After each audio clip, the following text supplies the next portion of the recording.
Okay, so good morning everyone. Good morning.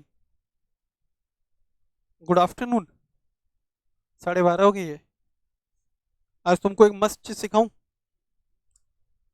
जब दिन में किसी से फर्स्ट टाइम मिलो ना, तो ऑलवेज से गुड मॉर्निंग. ठीक है? करोगे ऐसा? नहीं करोगे? फर्स्ट टाइम मिल रहे हैं ना हम लोग, तो इट विल बी मॉर्निंग. ठीक है? ओके. देखिए यहाँ पे, तो लास्ट क्लास में हम लोग कंपनी सेक्रेटरीज प्रोफेशन के बारे में डिस्कस कर रहे थे, है ना? हम लोगों ने चेक किया पिछले क्लासेस में कि कंपनी सेक्रेटरी भाई कौन होता है. तो कौन होता है company secretary? Who is a member of ICSI. ठीक है? ICSI इज हमारा माई बाप. CS लोग, हमारे जो प्रोफेशन है, हमारे प्रोफेशन का माई बाप कौन?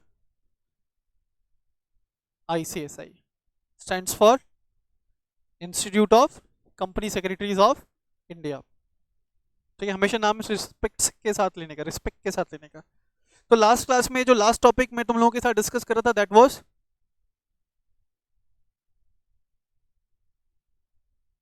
मैंने तुम्हारे साथ डिस्कस किया था लास्ट कॉन्सेप्ट. इसका नाम था कंपनी सेक्रेटरी इन प्रैक्टिस, है ना? As well as whole time company secretary, if you remember.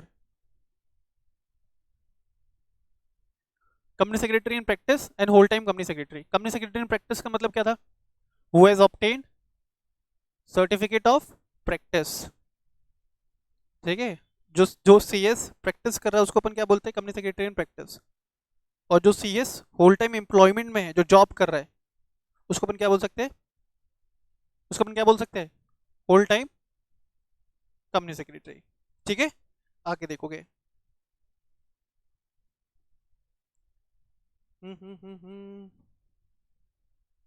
Functions हो गया था, ड्यूटीज हो गया था. इधर आ जाओ. Company secretary in practice, come to this concept.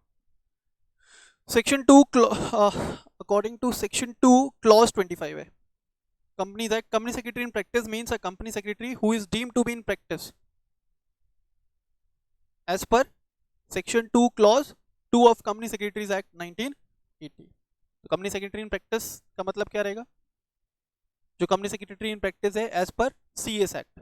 और CS एक्ट में क्या बोला है? कौन होगा कंपनी सेक्रेटरी इन प्रैक्टिस? जिसने COP ले रखा है. जिसने COP ले रखा है. COP ले रखा है मतलब सर्टिफिकेट ऑफ प्रैक्टिस जिसने ले रखा है. ठीक है? ओके. देखो लिखा है ना, a member of the institute shall be deemed, a member of the institute shall be deemed, ऐसा मान लिया जाएगा that a member of institute is in practice when individually or in partnership with one or more member of the institute in practice, or in partnership with members of such other recognized professions as may be prescribed, he in consideration of remuneration received or to be received engages himself in the practice of the profession of CS or in relation to any company. क्या बोल रहे हैं यहाँ पे? यहाँ पे बोल रहे हैं कंपनी सेक्रेटरी इन प्रैक्टिस का मतलब क्या? जब भी कोई कंपनी सेक्रेटरी या तो इंडिविजुअली, जब भी कोई कंपनी सेक्रेटरी या तो इंडिविजुअली या दूसरे कंपनी सेक्रेटरीज के साथ मिलकर के इन पार्टनरशिप, मान लो कि ये भी CS है, ये भी CS है और ये भी CS है, इन तीनों ने मिलकर के क्या खोला? फर्म, पार्टनरशिप फर्म खोला. ठीक है? ये ऐसा भी हो सकता है कि एक ऐसा फर्म खुला जिसमें CS भी हैं और दूसरे प्रोफेशनल्स भी हैं. ये CS है, ये CS है, ये CA है और ये भी CA. ठीक है? एक और रख लो CS. तो 3 CS, मेजोरिटी CS है, 2 CA, इन्होंने मिलकर के क्या बनाया? फर्म. ठीक है? तो भाई जो इंडिविजुअली काम कर रहा है उसको भी हम लोग कंपनी सेक्रेटरी इन प्रैक्टिस बोल सकते हैं. काम किसका होना चाहिए? CS का काम होना चाहिए. अब मान लो कि मैंने COP ले लिया, मैंने ऑफिस डाल दिया, और मैं कंस्ट्रक्शन का काम करता हूँ, चलेगा क्या? कंपनी सेक्रेटरी इन प्रैक्टिस कहलाऊंगा क्या? नो। काम भी किसका होना चाहिए? Related to company secretary. ठीक है, काम किस फील्ड में होना चाहिए? In the field of company secretaryship, in the field of company secretaryship. Is it clear? Okay, तो या तो इंडिविजुअली या दूसरे सीएस के साथ या दूसरे प्रोफेशनल्स के साथ मिलकर के अगर हमने फर्म खोला और हम लोग काम क्या कर रहे हैं, बोलो ना, इन द फील्ड ऑफ या in relation to company secretaryship, in relation to company secretaryship, तो क्या कहला सकते हैं हम लोग? तो हम लोग क्या कहला सकते हैं, बोलो ना? हम लोग कहला सकते हैं company secretary in practice. We can be called as, or we can be considered as company secretary in practice. Is it clear? Okay, आ जाओगे नेक्स्ट पार्ट पे। Who offers to perform or perform services in relation to the promotion, forming, incorporation, amalgamation, reconstruction, reorganization और winding up of the companies। ये कुछ काम है CS के। Normally जो हमारा एरिया ऑफ वर्क रहेगा, it will be somewhere related to companies। ठीक है, it will be somewhere related to the companies। ठीक है, हम लोग कंपनी इनकॉर्पोरेट करके देते हैं या प्रमोशन में हेल्प करते हैं। इनकॉर्पोरेशन मतलब कंपनी बनाने में हेल्प कर सकते हैं, कंपनी को मैनेज करने में हेल्प कर सकते हैं, कंपनी का अमालगमेशन करवा सकते हैं। ठीक है, कंपनी का अमालगमेशन करवा सकते हैं। कंपनी खोला, बिजनेस करवाया, कंपनी खोला, बिजनेस करवाया, बिजनेस नहीं चला तो वाइंडिंग अप भी करवा सकते हैं। वाइंडिंग अप मतलब बंद करवाने का प्रोसेस, इनकॉर्पोरेशन मतलब चालू करने का प्रोसेस। ठीक है, यस, क्या पूछ रहे थे? हाँ, दो कंपनी जब एक होती है अमलगमेशन। ठीक है, yes, okay. Next, offers to perform और perform such services as may be performed by an authorised representative of company. मतलब एक कंपनी कंपनी सेक्रेटरी को ऑथराइज कर सकती है। मैंने आपको फर्स्ट क्लास में बोला था, याद है? Company secretary is the representative of any company, if you remember. A company secretary is the representative of any company, और a company secretary represents a company before various authorities. A company secretary represents a company before various authorities. बताया था आप लोगों को, yes और no? Yes sir. तो ये बोला यहाँ पे कि भाई एक कंपनी सेक्रेटरी को ऑथराइज कर सकती है किसके रिलेशन में? In respect to the filing of documents और इंफॉर्मेशन। देखो अभी प्रॉब्लम क्या है, अभी हम लोग बहुत बेसिक लेवल पे ना, तुम लोग अभी सीएस प्रोफेशन के बारे में फर्स्ट टाइम जान रहे हो, तो बहुत सारे टर्मिनोलॉजीज ऐसे आएंगे जो तुम लोगों ने कभी जिंदगी में सुना नहीं होगा। ठीक है, लेकिन क्या, धीरे धीरे डाइजेस्ट करने की कोशिश करना है ना। जैसे filing of documentation, incorporation of company, winding up of the company, ये सब चीजें आपने फर्स्ट टाइम सुना होगा। आज से पहले सुना है क्या? नहीं सुना है ना? अच्छा, बिजनेस इनकॉर्पोरेशन सुना था, ओके। तो डाइजेस्ट करने की कोशिश करना थोड़ा थोड़ा, है ना? ठीक, जैसे जैसे आप ये प्रोफेशन में आगे बढ़ते चले होगे, ये सब चीजें बिल्कुल you will get used to it. पता है जब हम लोग कोई ड्राइविंग वगैरह सीखते हैं, तो कार ड्राइविंग सीखने के लिए आ रहे हैं, तो फर्स्ट टाइम पे कार ऐसा चल लेते हैं, कटवट मार लेते हैं क्या? नो, ये बोल रहे हैं हाँ। पॉसिबल नहीं है ना। फर्स्ट डे तो हमको स्टेयरिंग भी समझ में नहीं आता है, ब्रेक भी समझ में नहीं आता है, ब्रेक समझ में नहीं आता है, फिर दिमाग में कंफ्यूजन रहता है कि साला स्टेयरिंग पे ध्यान दूं कि एक्सीलरेटर दबाऊं या गियर पे ध्यान दूं। बात समझ में आ रही है क्या? Yes, sir. तो धीरे धीरे समझ में आएगा। देखो, तो company secretary can act as an authorised representative of a company with respect to the filing क्या? Filing of documents and information. Filing of documents and information. Registering क्या? Registering of documents. Presenting, attesting का मतलब क्या होता है? Verify करना, अपना signature करना किसी भी डॉक्यूमेंट पे। ठीक है, और वेरीफाइंग एनी डॉक्यूमेंट्स आइदर खुद से और on behalf of company, company. पास में आ रहा है क्या? तुम समझो, मैंने आपको फर्स्ट क्लास में सेक्रेटरी का मतलब बताया था, समझना। मैं ना, मेरे पास दुनिया भर के काम है, मेरे पास दुनिया भर के काम है, दुनिया भर के लोगों से मुझे मिलना रहता है। ऐसा एक्चुअली में है नहीं, एक्चुअली में मेरे पास बहुत टाइम है, ठीक है। मैं एग्जांपल दे रहा हूँ। मान लो कि मेरे पास दुनिया भर के काम है, मेरे को बहुत सारे लोगों से मीटिंग्स करना रहता है, बहुत सारे डॉक्यूमेंटेशन मुझे मेंटेन करने पड़ते हैं, मैं खुद से नहीं कर सकता सारी चीजें, तो मैं किसको रखूंगा? सेक्रेटरी को। And that secretary will act as my representative. तो कंपनी के केस में भी ऐसे होता है ना भाई, दुनिया भर के ट्रांजेक्शन्स, दुनिया भर की चीजें, कंपनी सारा काम खुद से कर लेगी क्या? या सारा काम डायरेक्टर्स ही करेंगे क्या? नो। तो लोग क्या करेंगे? अपने काम को, अपने रिस्पॉन्सिबिलिटीज को डेलीगेट करेंगे, ठीक है। वो अपने रिस्पॉन्सिबिलिटीज को डेलीगेट करेंगे बाय अपॉइंटिंग अ, बोलो ना, by appointing a company secretary. Is it clear? Okay sir, आगे देखो। लेकिन एक्ट, अब यहाँ पे जो हम लोग चीजें पढ़ेंगे ना, हम लोग पढ़ेंगे कि भाई सीएस क्या क्या काम कर सकता है, एक कंपनी सेक्रेटरी इन प्रैक्टिस क्या क्या काम कर सकता है, ठीक है। दूसरा, he can act as a share transfer agent, he can act as a share transfer agent. अब सवाल उठता है कि साला शेयर ट्रांसफर एजेंट होता क्या है? फर्स्ट टाइम सुना है तुम लोगों ने? आज से पहले सुना है शेयर ट्रांसफर एजेंट है? हाँ, ब्रोकर, ब्रोकर तो एग्जैक्टली ब्रोकर नहीं होगा। कोई और student?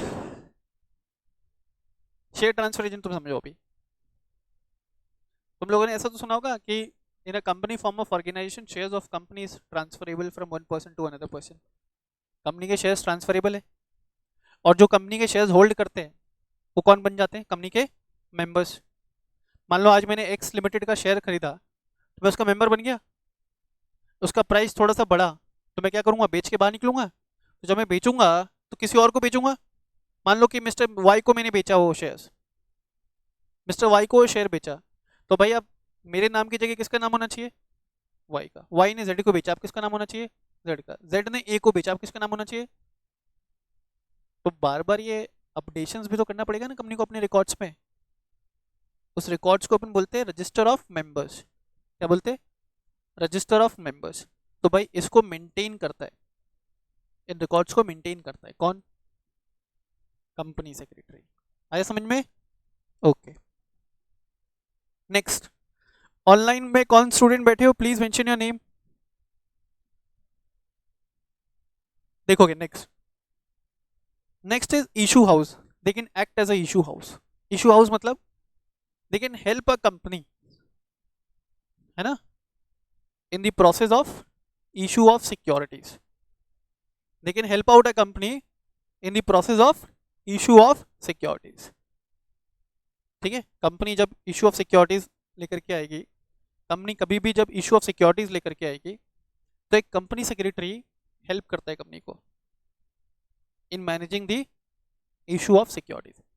At the time of making issue of securities, एक कंपनी को बहुत सारे कंप्लाइंसेस करने पड़ते हैं पूरे, एक कंपनी को बहुत सारे कंप्लाइंसेस पूरे करने पड़ते हैं। तो इन कंप्लाइंसेस को पूरे करने में हेल्प कर सकता है कौन? Company secretary. बस समझ में आ रहा है क्या? Okay, okay Anusha. then he can also act as a share or stock broker. Company secretary can also act as a stock broker. He can also act as a secretarial auditor. सबसे important function है, ठीक है, secretarial auditor. अब सवाल उठता है, sir secretarial auditor का मतलब क्या होता है? ऑडिट के बारे में जानते हो तुम? ऑडिट का नाम तो सुना है? क्या होता है ऑडिट? कंपनीज ने जो बुक्स ऑफ अकाउंट्स प्रिपेयर किया है ड्यूरिंग अ फाइनेंशियल ईयर, वो कंपनीज ने प्रॉपरली प्रिपेयर किया है या नहीं किया है, वो चेक करेगा एक इंडिपेंडेंट पर्सन, जिसको अपन बोलते हैं ऑडिटर। तुम लोग को ये समझ में आता है ऑडिटर से? आया ना? एक्चुअली जो ऑडिट तुम लोग ने समझा या जो ऑडिटर तुम लोग समझते हो ना, वो तुम लोग समझते हो फाइनेंशियल ऑडिटर के रिस्पेक्ट में। तुम लोगों ने फाइनेंशियल ऑडिट के बारे में समझा है कि कंपनी ने अपने फाइनेंशियल स्टेटमेंट्स बनाए, अब वो फाइनेंशियल स्टेटमेंट कंपनी ने ठीक से बनाए हैं या नहीं बनाए, ये इंश्योर करेगा, ये चेक करेगा कौन? ऑडिटर। ऑडिटर कौन होता है? कोई भी chartered accountant. Who can be an auditor? Financial auditor की बात कर रहे हैं, चार्टर्ड अकाउंटेंट। लेकिन तुमको मालूम है 3 टाइप्स का ऑडिट होता है। अपन को एक ही टाइप के ऑडिट के बारे में पढ़ाया जाता है 11-12 तक। ऑडिट्स बेसिकली 3 टाइप्स के होते हैं, अब समझना। एक होता है फाइनेंशियल स्टेटमेंट का ऑडिट, फाइनेंशियल स्टेटमेंट का ऑडिट। दूसरा होता है बच्चों सेक्रेटरियल ऑडिट,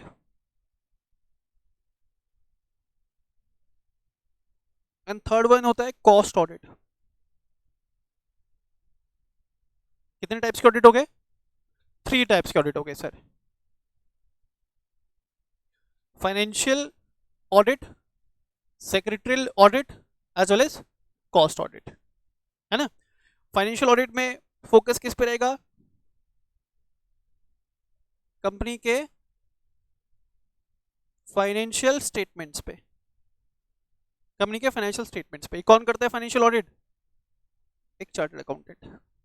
तो फाइनेंशियल ऑडिट में चार्टर्ड अकाउंटेंट देखेगा कि कंपनी ने जो फाइनेंशियल स्टेटमेंट्स बनाए हैं they are free from any kind of defects, they do not contain any kind of manipulations, and उन फाइनेंशियल स्टेटमेंट्स को बनाते समय सभी accounting standards and accounting policies का ध्यान रखा गया है। Is it clear? तो ये काम हो गया सीए का basically. Next one is secretarial audit. Secretarial audit करता है बेटा सीएस। कौन करता है? सीएस। अब तुम समझो सेक्रेटरियल ऑडिट में होता क्या है। एक कंपनी जब अपना बिजनेस कैरी आउट करती है तो in order to carry out their business activities, in order to carry out their business activities that company needs to comply, needs to follow different provisions of different acts. एक company को अपने business activities को carry out करने के लिए different acts के provisions को comply करना पड़ता है, फॉलो करना पड़ता है। बस समझ में आ रहा है क्या? कोई भी तुम बिजनेस करोगे तो भाई उस बिजनेस पे काफी सारे लॉज एप्लीकेबल हो सकते हैं, हाँ या ना। अब कंपनी अपना बिजनेस कैरी आउट करते समय उन सभी लॉज को ठीक से कंप्लाई कर रही है या नहीं कर रही है, वो इंश्योर करेगा क्या? Secretarial audit. बस समझ में आ रहा है क्या? एक छोटा सा एग्जांपल लो। आज मैं अगर एक छोटा सा दुकान भी खोलूं ना, छोटा सा दुकान, वहां पे भी मुझे बहुत सारी चीजें देखनी पड़ेंगी। मुझे शॉप एक्ट में रजिस्ट्रेशन लेना पड़ता है, मुझे रेंट एग्रीमेंट कराना पड़ता है अगर रेंट पे लिया तो, अगर मेरा टर्नओवर 20 लाख से ऊपर गया तो जीएसटी में रजिस्ट्रेशन लेना पड़ता है, मुझे प्रॉपर अकाउंट्स मेंटेन करना पड़ता है। बात समझ में आ रहा है क्या? प्रॉपर बिलिंग करना पड़ता है। बात समझ में आ रहा है क्या? सही साफ सुथरा माल बेचना पड़ता है, कोई डुप्लीकेसी नहीं कर सकता मैं। बात समझ में आ रहा है क्या? अगर नहीं किया तो, अगर मैं ऐसे काम नहीं किया तो मेरे ऊपर पेनल्टीज लगाई जा सकती है। तो भाई मैं तो एक छोटे से दुकानदार की बात करूं, कंपनीज के ऊपर तो कितने सारे लॉज एप्लीकेबल हो सकते हैं। अब कंपनी उन लॉज को कंप्लाई नहीं करेगी तो what will happen? Company will have to pay penalty, और वो पेनल्टी काफी हैवी होता है। प्लस अगर मान लो कि किसी कंपनी के ऊपर अगर पेनल्टी लगाया गया तो उसका पब्लिक रेपुटेशन भी खराब होता है ना। तुमने किसी कंपनी में किसी कंपनी के शेयर में पैसा इन्वेस्ट कर रखा है और तुमको मालूम चला कि यार इस कंपनी के अगेंस्ट इन्वेस्टिगेशन चल रहा है नॉन कंप्लायंसेस का, व्हाट यू विल डू?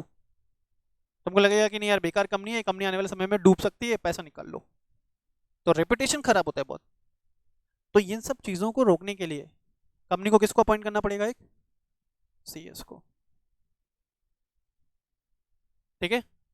और सीएस क्या करेगा? Secretarial audit. सेक्रेटरियल ऑडिट में क्या इंश्योर करते हैं? To ensure that a company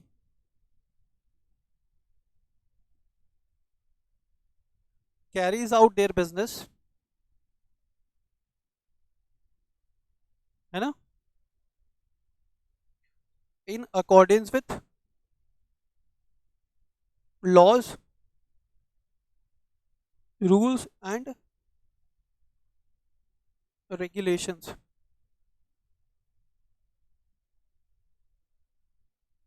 law, rules and regulations applicable on them, ठीक है, क्लियर।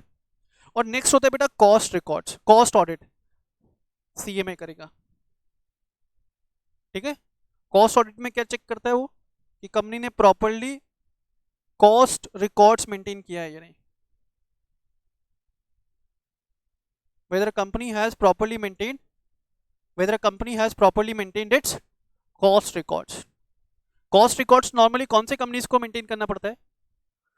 तो कॉस्ट ऑडिट नॉर्मली मेंटेन करना पड़ता है उन कंपनीज को जो मैन्युफैक्चरिंग एंटिटीज होते हैं. जो क्या होते हैं बच्चों? मैन्युफैक्चरिंग एंटिटीज होते हैं. तो कंपनी ने प्रॉपरली कॉस्ट रिकॉर्ड मेंटेन किया है या नहीं किया है, वो इंश्योर करेगा कौन? सीएमए. बाय वे ऑफ, बोलो ना, by way of cost audit. Is it clear? चलो आगे देखोगे. तो company secretary can also do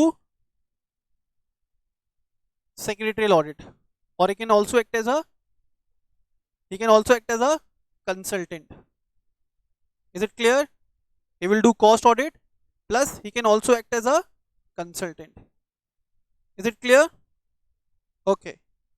Next देखो, he can also act as an advisor to a company. He can give advices to the company or the management. और वो advises किसके relation में हो सकता है? In relation to any legal और procedural matters. Legal और प्रोसीजरल मैटर्स के रिलेशन में a company secretary can give advises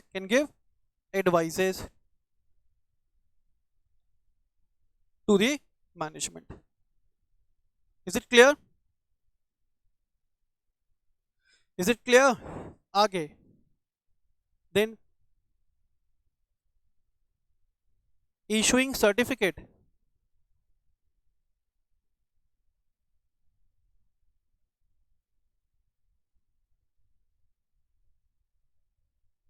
एक सेकंड रुकना.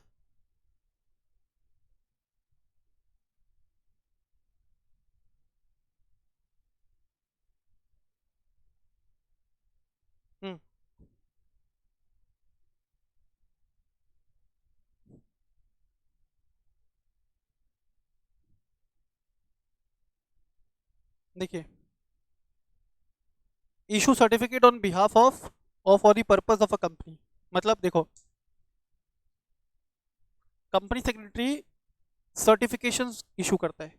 क्या सर्टिफिकेशंस इशू करेगा?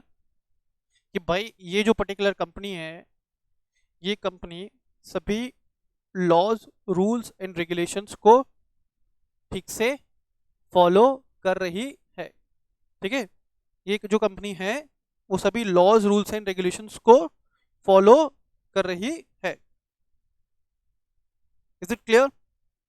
सभी लॉज, रूल्स एंड रेगुलेशंस को फॉलो कर रही है. उसके रिलेशन में सर्टिफिकेशन इशू करेगा कौन? सीएस. सीए सर्टिफिकेशन इशू करता है कि भाई कंपनी ने जो अपने फाइनेंशियल स्टेटमेंट्स है वो ठीक से प्रिपेयर किए हैं. Is it clear? नेक्स्ट आगे देखो. he can also hold himself out to the public as a company secretary in practice.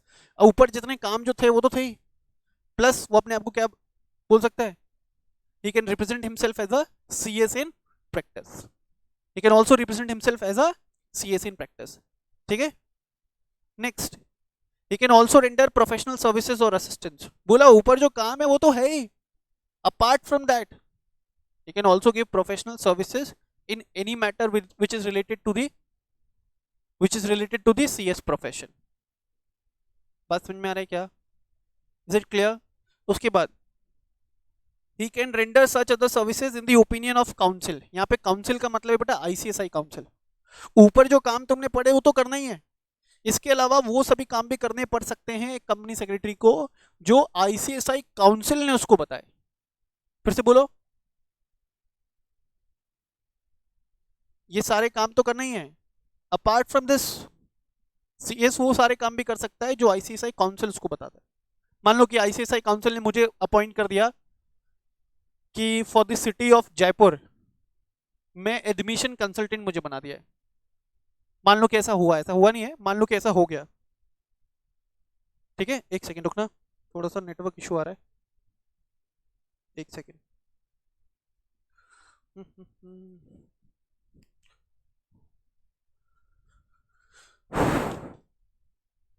Yes बराबर है. हाँ, तो आईसीएसआई काउंसिल ने क्या किया? मेरे को अपॉइंट किया as an admission council for CS student, तो in that case I also have to discharge the particular responsibility जो मुझे असाइन किया गया है by the ICSI, by the ICSI council. Is it clear? ठीक है, नेक्स्ट। तो ये थे कुछ फंक्शंस किसके, कंपनी सेक्रेटरी इन प्रैक्टिस के। क्लियर है? सर इतने ही काम कर सकते हैं कि इसके अलावा और भी बहुत सारे काम कर सकते हैं? इसके अलावा और भी बहुत सारे काम कर सकता है। कौन?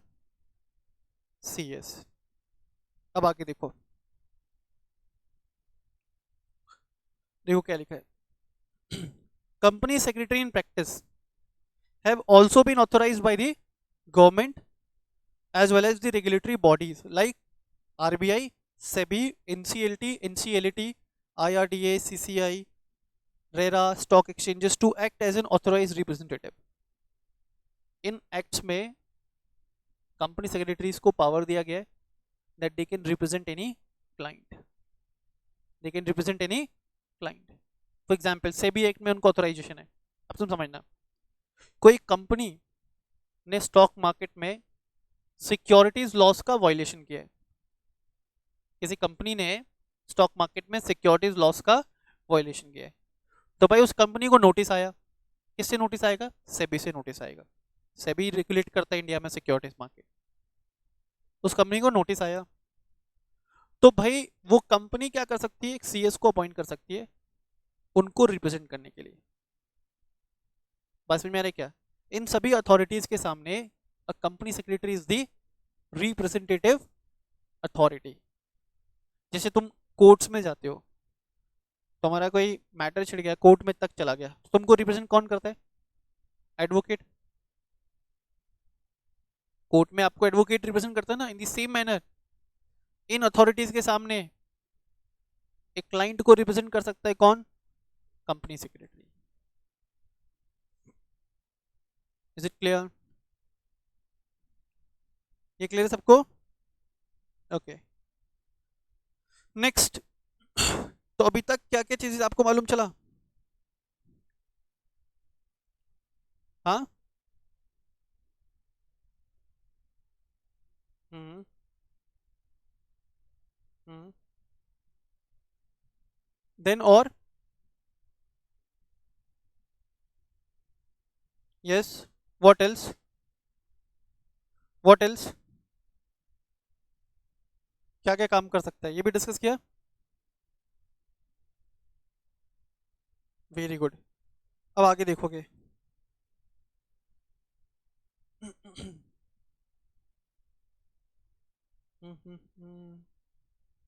Next, corporate governance and secretarial services. Corporate governance and secretarial services.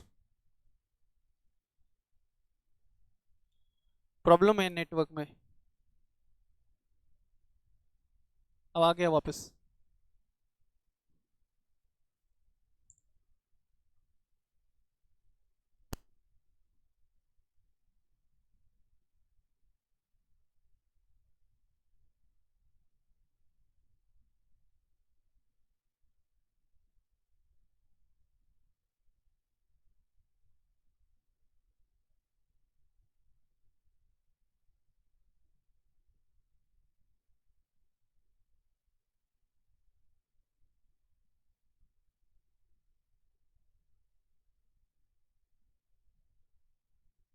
देखो next part, corporate governance and secretarial services. Corporate governance का मतलब बताया था तुमको, to govern an organization in such a manner so that the needs and expectations of each and every stakeholders gets fulfilled. Govern करना। हाँ, तो to run a company, company को कुछ इस तरीके से मैनेज किया जाए, कंपनी को कुछ इस तरीके से मैनेज किया जाए कि सभी स्टेक होल्डर्स के इंटरेस्ट को सेटिस्फाई किया जा सके। याद है? यस। और मैंने आपको बताया भी था फर्स्ट क्लास में, जब जब बात कॉर्पोरेट गवर्नेंस की होगी तब तक कंपनी सेक्रेटरी आएगा। ठीक है, देखोगे company secretary can also advise on good corporate governance practices, management को बता सकता है कि मैनेजमेंट क्या क्या प्रैक्टिसेस को फॉलो करे, क्या क्या प्रैक्टिसेस को फॉलो करे that will ensure good governance. ठीक है, they can advise good governance practices in compliance of corporate governance norms as prescribed under various corporate securities and other business laws and regulations and guidelines made thereunder. Company secretary समय समय पे management को advise कर सकता है क्या, कि what sort of practices they can follow, कि what sort of practices they can follow in order to ensure good corporate governance. ठीक है, वो बार बार रिपीटेटिव बेसिस पर मैनेजमेंट को बता सकता है कि कंपनी को कौन कौन से लॉज को कंप्लाई करना है और कैसे कंप्लाई करना है, कौन से लॉ को कंप्लाई करना है एज वेल एज कैसे उन लॉज को कंप्लाई करना है। Is it clear? ओके। फिर दे रखा है तुमको कॉर्पोरेट सेक्रेटरियल सर्विसेज, कंपनी के रिलेशन में क्या क्या सर्विसेज दे सकता है। तो promotion, formation and incorporation of company में हेल्प करेगा एक कंपनी सेक्रेटरी। दूसरा, they will help in filing of documents and registration of documents. They will maintain secretarial records. Secretarial records का मतलब क्या होता है मालूम है? सीक्रेट रिकॉर्ड्स, जो नॉर्मली हर किसी को जिसका एक्सेस नहीं मिलता है। कंपनी के सीक्रेट रिकॉर्ड्स को अपन क्या बोलते हैं? Secretarial records. तो सारे डॉक्यूमेंट्स, फाइल्स जिनका एक्सेस जनरली सबको अवेलेबल नहीं है, उसके मेंटेनेंस में हेल्प करेगा कौन? एक कंपनी सेक्रेटरी। तो maintenance of secretarial records. Statutory books, statutory books का मतलब क्या होता है? स्टैट्यूटरी बुक्स का मतलब होता है बच्चों ऐसे रिकॉर्ड्स, ऐसे डॉक्यूमेंट्स जो कंपनी को कंपलसरी बेसिस पे मेंटेन करना है। कहां पे लिखा है ऐसा? लॉ में लिखा है। ठीक है, नेक्स्ट एंड रजिस्टर्स। फिर उसके बाद company secretary will also help in arranging board meeting. Board meeting का मतलब meeting of board of directors. General meeting मतलब मीटिंग ऑफ शेयर होल्डर्स। ठीक है, and preparing minutes thereof. Minutes का मतलब देखो क्या होता है, मैंने बोला ना अभी तुम लोग बिल्कुल इनिशियल लेवल पे हो तो सारे टेक्निकल टर्म्स आपको मालूम नहीं चलेगा, थोड़ा सा प्रॉब्लम होता है डाइजेस्ट करने में। मिनट्स का मतलब होता है, मिनट्स एक समराइज रिकॉर्ड होता है। मान लो कि आज का अपन ने क्लास कंडक्ट किया, अब तुम क्लास के बाहर गए, तुम्हारे पेरेंट्स ने बोला कि बेटा क्लास गए थे, तुम बोलते हो हाँ गए थे। पेरेंट्स बोलते कि हम नहीं मानते कि तुम क्लास गए थे, तुम बोलते हो कि ऐसे कैसे बात कर रहे हो, हम तो गए थे क्लास। पेरेंट्स बोलता है कि प्रूफ बताओ, तो क्या प्रूफ है तुम्हारे पास? तुमने बोला टीचर से पूछ लो, तो पेरेंट्स बोलते तुम्हारा टीचर भी झूठा है, तुम तो प्रूफ बताओ। तुम क्या करोगे? नोटबुक खोलोगे और बताओगे देखो आज क्लास हुई थी, ये सब्जेक्ट की ये चीजें पढ़ाई गई, या सुनो। तो ये रिकॉर्ड है ना, ऐसे मिनट्स कंपनी को मेंटेन करना पड़ता है। मिनट्स आर दी प्रूफ कि कंपनी ने मीटिंग कंडक्ट किया है, चाहे वो जनरल मीटिंग हो या बोर्ड मीटिंग हो। बात समझ में आ रही है क्या? चाहे वो जनरल मीटिंग हो या बोर्ड मीटिंग हो। Is it clear? Okay. Then they can also work in respect to transfer and transmission of shares. They can also provide services in respect of transfer and transmission of shares. Transfer of shares का मतलब होता है voluntary transfer है। Transmission का मतलब होता है जहाँ पे shares एक पर्सन के से दूसरे पर्सन को ट्रांसफर हो जाए ऑटोमेटिकली। वो कैसे? मान लो आज मैं एक्स लिमिटेड में 1000 शेयर्स होल्ड करता हूँ, कल को मेरा डेथ हो जाता है, तो जो मेरे शेयर्स होंगे किसको चले जाएंगे? मेरे फैमिली मेंबर्स को। तो वहां पे शेयर्स क्या हो रहा है? ट्रांसमिट हो रहा है। Is it clear? ओके। उसके बाद देखोगे provisions relating to the secretarial audit. Provisions relating to the secretarial audit, अभी थोड़ी देर पहले मैंने आपको बताया कि सेक्रेटरियल ऑडिट होता क्या है। ठीक है, कौन करता है सेक्रेटरियल ऑडिट? सीएस करता है, कंपनी सेक्रेटरी करता है। अब अपन पढ़ेंगे कि कौन कौन से कंपनीज को सेक्रेटरियल ऑडिट करना पड़ता है, कौन कौन से कंपनीज को सेक्रेटरियल ऑडिट करवाना पड़ेगा। देखो लिखा है according to section 204 of the companies act 2013। ठीक है, सेक्रेटरियल ऑडिट से रिलेटेड गिवन है अपन को सेक्शन 204 में ऑफ कंपनीज एक्ट 2013। देखो क्या बोलता है सेक्शन, बोला सभी लिस्टेड कंपनी, लिस्टेड कंपनी का मतलब बताया था तुमको। लिस्टेड कंपनी का मतलब ऐसी कंपनीज जिनके सिक्योरिटीज लिस्टेड हो।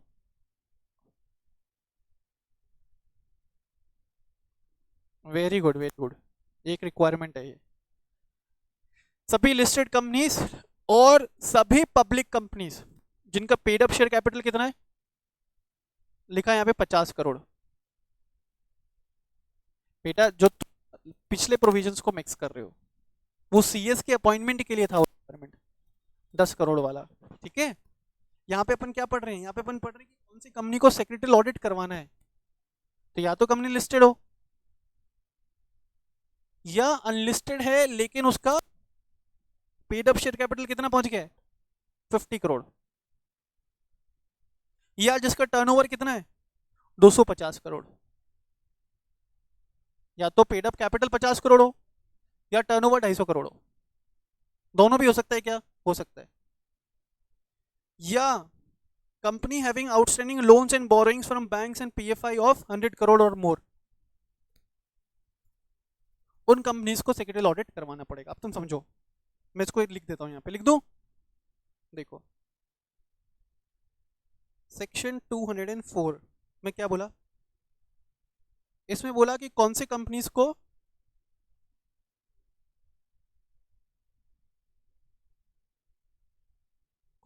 को सेक्रेटरी ऑडिट करवाना है। यहाँ पे क्या लिखा है, कौन सी कंपनीज को सेक्रेटरी ऑडिट करवाना है। पहले पूरा every listed company. Listed company का मतलब क्या था, any of such companies whose securities are listed on any of the recognized stock exchange। ठीक है, और अदर पब्लिक कंपनी। तो भाई यहाँ पे किसकी बात कर रहे हैं, यहाँ पे ऐसे अनलिस्टेड कंपनी की बात कर रहे हैं जो पब्लिक कंपनी है। ठीक है, या ऐसे पब्लिक कंपनी की बात कर रहे हैं जो अनलिस्टेड है। ठीक है, जिसका पेड अप कैपिटल कितना,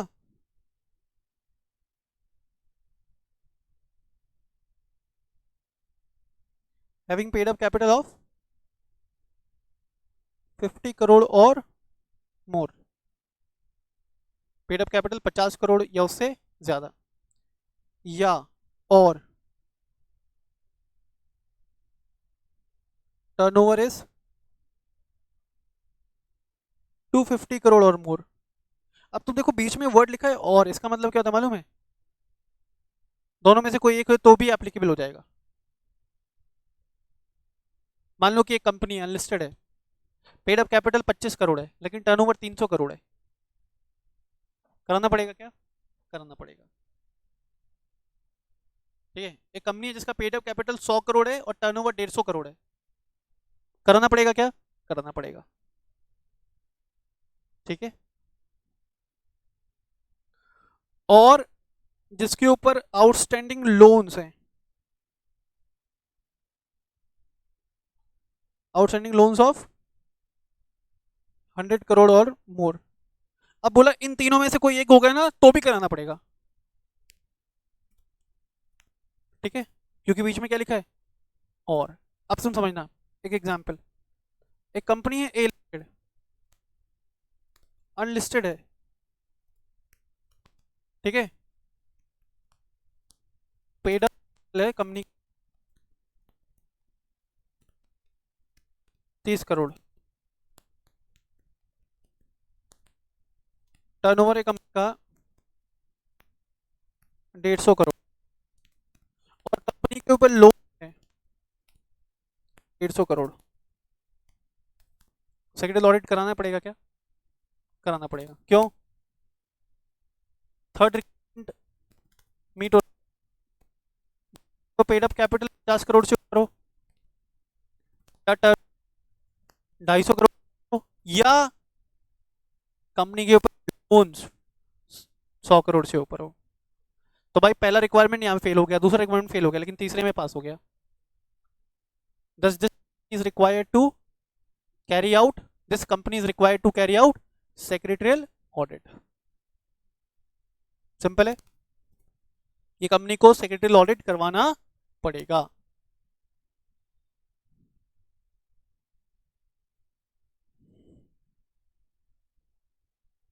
और सेक्रेटरी ऑडिट कौन करेगा भाई? सेक्रेटरी ऑडिट कौन करेगा? एक company secretary in practice. Who will do secretary audit? Company secretary in practice. Is it clear? Okay, तो इसके साथ ये पोर्शन आपका खत्म हो जाता है।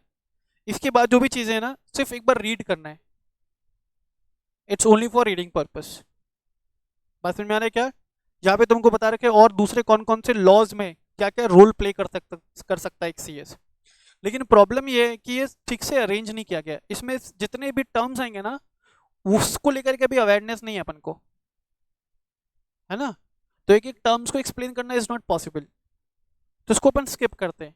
इसके ऊपर एमसीक्यूज भी आपको नहीं आता है, ठीक है। इस चैप्टर में जितना पढ़ा है उतना ही पढ़ने का। Is it clear? ओके, तो नेक्स्ट क्लास से हम लोग स्टार्ट करेंगे विद अ न्यू चैप्टर, ठीक है। तो कंपनी सेक्रेटरीज लेजिस्लेशन आपका हो जाता है खत्म। इस चैप्टर में बेसिकली आपने क्या पढ़ा? तो इस चैप्टर में आपने बेसिकली पढ़ा सीएस प्रोफेशन के बारे में। ऑल्दो हमें 100% आइडिया तो नहीं लगा है कि एग्जैक्टली सीएस क्या करता है, लेकिन फिर भी एक ओवरव्यू हमको मालूम चल चुका है कि what exactly A company secretary do. Is it clear? हमको मालूम चल गया कौन है कंपनी सेक्रेटरी, कंपनी सेक्रेटरीज में क्या क्या क्वालिटीज होना चाहिए। फिर हमको आईसीएसआई के बारे में मालूम चला, और उसके बाद हमें मालूम चला कि कंपनी सेक्रेटरी क्या क्या काम कर सकता है, या एक कंपनी सेक्रेटरी क्या क्या काम करता है। Is it clear? With this ये लेक्चर आपका हो जाता है खत्म, ठीक है। चलिए बाय, मिलते हैं नेक्स्ट क्लास में, बाय बाय।